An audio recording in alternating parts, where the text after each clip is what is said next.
மண்ணுள் புதைக்கப்பட்டேன். மூச்சுக்கு திணறினேன். முட்டி மோதி எழுந்து நின்றேன்.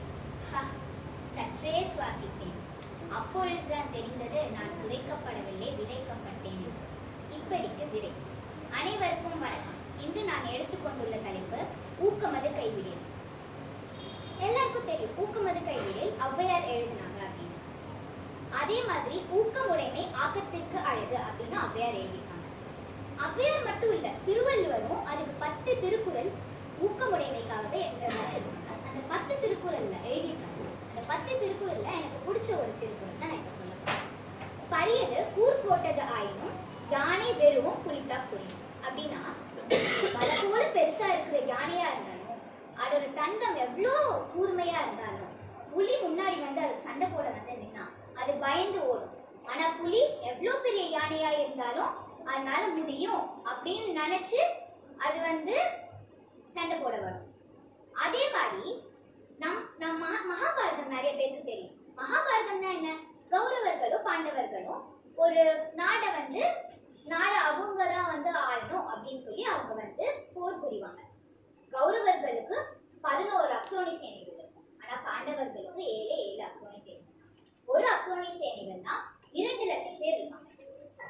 7 அக்ரோனி சேனை பாண்டவர்கள் கிட்ட 15 லட்சம் பேர் இருந்தாங்க. ஆனா கௌரவர்கள் கிட்ட 26 லட்சம் பேர் இருந்தாங்க.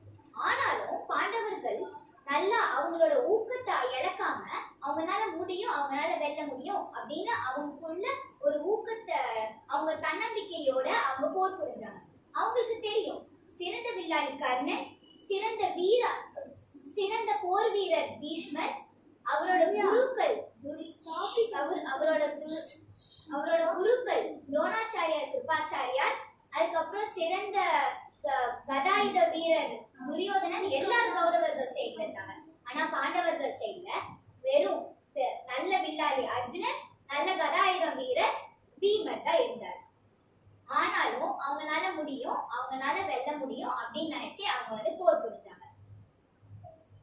இதுதான் நம்மளால நினைக்கிறதெல்லாம் நம்மளால பண்ண முடியும். நம்ம எவ்வளவு பெருசா நினைக்கிறோமோ அவ்வளவு பெருசா நம்மளால ஆக முடியும். இதைத்தான் திருவள்ளுவர் ஒரு திருக்குறள் எழுதியிருக்காரு.